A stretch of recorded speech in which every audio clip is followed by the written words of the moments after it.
My name is Albin from Sweden, and I'm part of a global peace pilgrimage known as Walk to Peace. Mm. My name is Ebba, and together with my partner here, Albin, we founded a nonprofit organization called Ways to World Peace last year, and we're both walking for peace, but we're also doing other things, and so we want to include the fact that everyone has their way to world peace. Everyone has a gift and a place on this earth. So yes, the future is bright. We have a lot of ideas and a lot of things we want to do, but walking is kind of maybe the biggest part of it, or has been. Yeah. Well, I'm headed actually to Greenland for a peace pilgrimage. Yeah, a walk for peace. Well, we'll do a walk there. I'll be with Uncle, the new common elder, on a event there, melting the ice in the heart of humanity. Yes. I know. Wow. And that peace pilgrimage is headed down to Assisi in Italy at St. Francis Cathedral there, where they're also going to have on June 29th, this is going to be a peace walk there as well. So we're connecting you up with lots of other soul family members who you just maybe haven't met. Certainly will embrace you, and you the same for them, I know. Yes. Wow, that's amazing. Yeah, that's the Peace Pledge Project. They're the group that's organizing. Okay. All right. So I want to ask you, so do you think, is it possible to create peace on earth by 2030? Yes. All right. Well, that's clear. So, but what do you think stands in the way? Yeah, we were talking a little bit about this. For me, I think the biggest thing that stands in the way is the disconnection that we feel within ourselves, the disconnection to the earth, to each other, and to our own heart. So I think that's where we need to start, to make peace with ourselves, with our past, with our heart, and from there we can make peace around us. Great. What came for me in this question was that we have a belief that we don't deserve peace, or that we can't create peace. And this belief is the biggest thing, the biggest obstacle, especially deserve. I as an individual Albin deserve peace, to experience peace. Sweden as a nation, Europe as a continent deserve peace. Middle East, Korea, all parts of the world. The forest, oceans. Yeah, beautifully said. The theme for this year's International Day of Peace is the right to peace. Yes, exactly. Yeah. So given what you both said, I want to ask you now. So can you imagine some way we would overcome those obstacles? Yeah. Well, on a small scale, we all need to find ways to our own heart, find ways to connect with ourselves again. And it can take so many forms. It's just endless, the ways in which we can find the way back. But I think for us here in the West, mindfulness has been a very big thing, and yoga and things like that. And maybe we'll come to that later, but we're working on an app right now to help bigger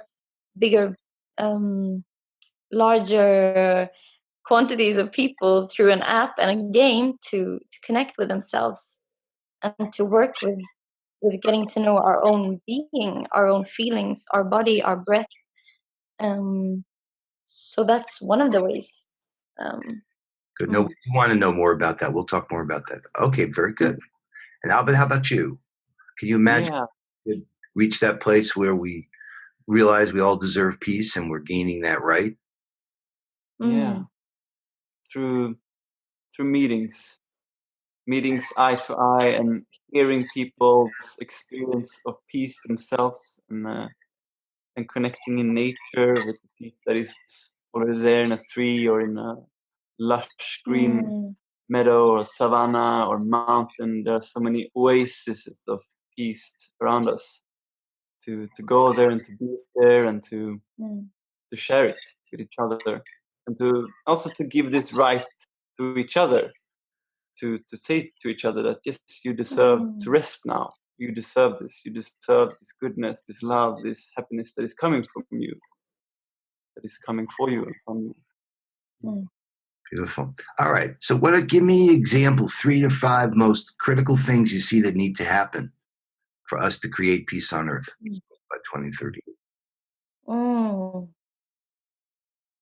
You can talk about the app here if you want, or Yeah.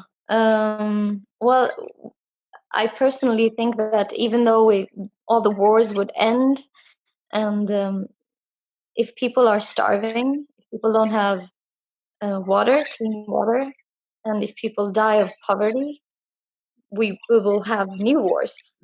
And so it's both about allocating resources more equally, but that also has to do with changing our mindset and viewing upon resources in a new way. Is it something to own? Is it mine to own? Or is it something that's been given for us to share? So again, I think that's why we need to go back to ourselves and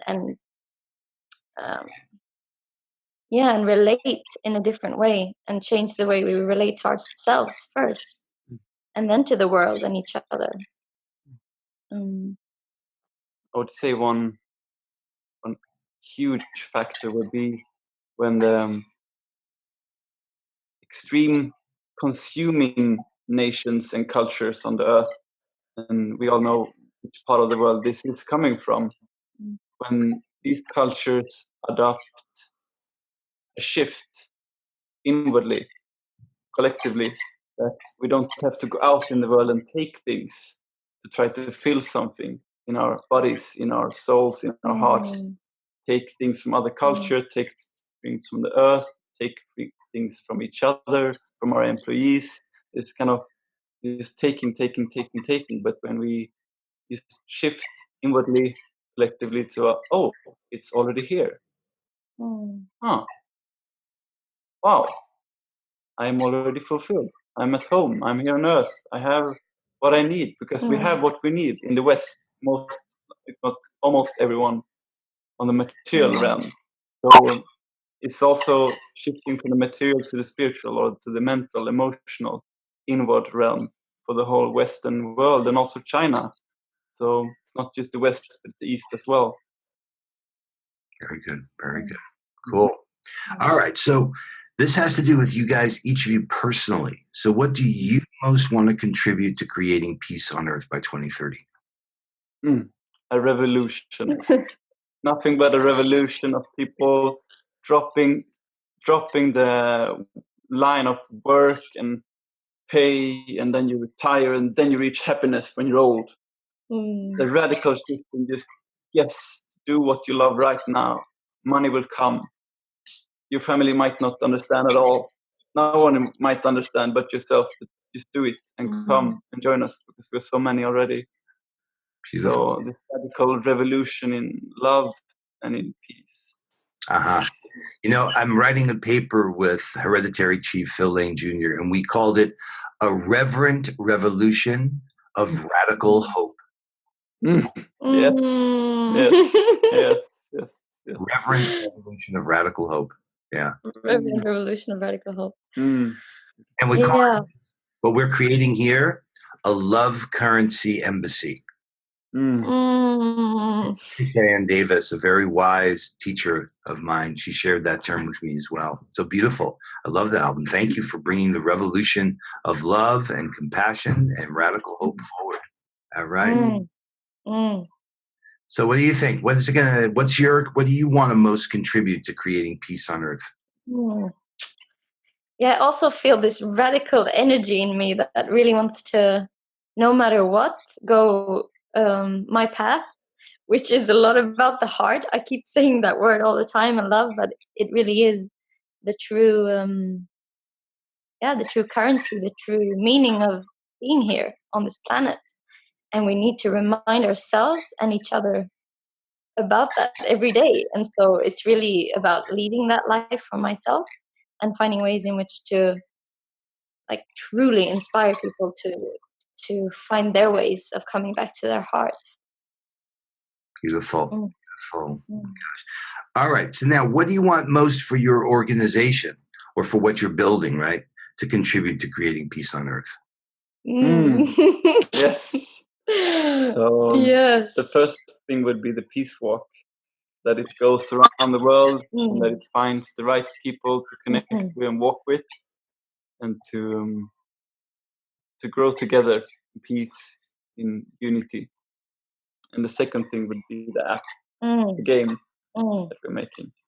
Yeah, and really that it's not like easy to get lost in the idea that this organization is to grow strong and big, but really it's not at all about that. It's about the message that we're trying to get through with the organization as a vehicle. And so I really hope for it to be like that people can get touched and inspired by that and find their own ways of creating whatever is their way of contributing to peace, because we need so much. There's so many aspects of this process. But for us, it's about walking all over the world and getting to know all these different beautiful cultures and ways of looking upon life. And then this app is a way of helping people shift their mindset and their relating to life and themselves in small steps. And it's made very easy, like just a few minutes per day, checking in with yourself, coming home. And I feel very excited to kind of use the app as a way of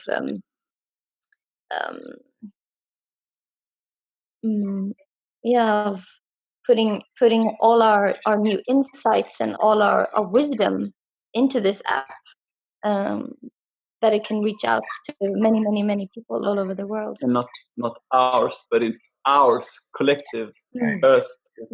Yes. So how can people find out more about the walk and the app? Where can they go? Is there a website? Yeah, we do have a website, which is just barely finished now. It's the waystoworldpeace.org, and the 2 is a number 2. So ways, number 2, worldpeace.org. Yes. Ways to World Peace. Very good. All right. Are there other people and organizations you know of that you want to mention that are really making an important contribution to creating peace on earth by 2030? Yes. Yeah. We have one specific one we want to mention so much. It's our spiritual auntie, Cynthia, from the Alliance for the Earth. Yeah. She's the founder of this Alliance for the Earth and steward of all the Earth treasure vases that has been given to her by the Nepalese claymaker and the Lama.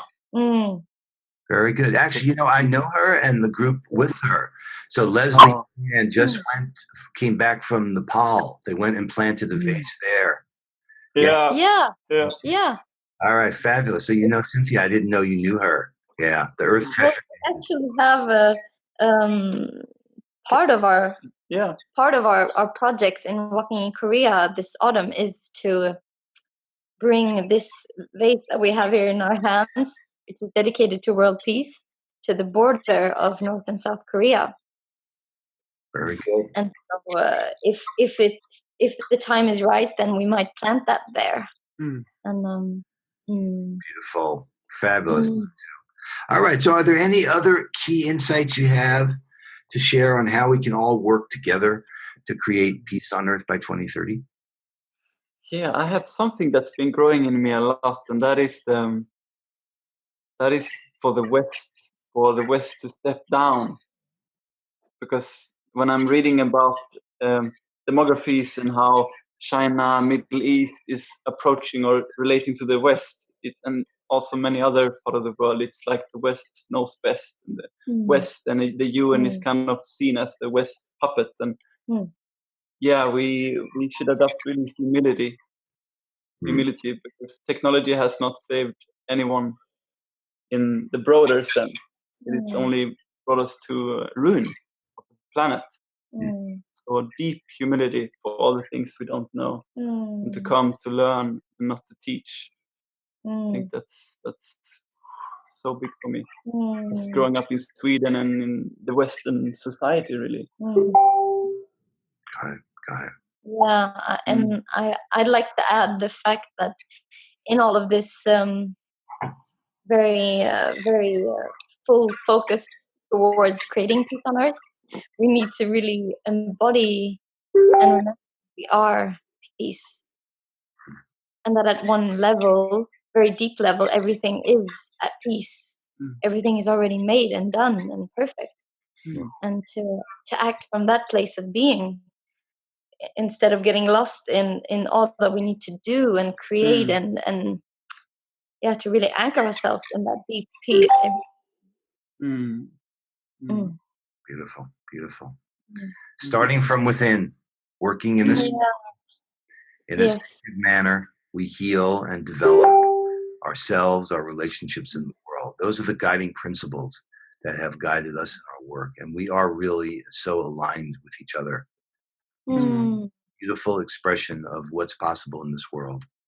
I'm so happy that your wisdom and thoughts and insights and your strategies and plans you have are going to be shared with the folks on the summit.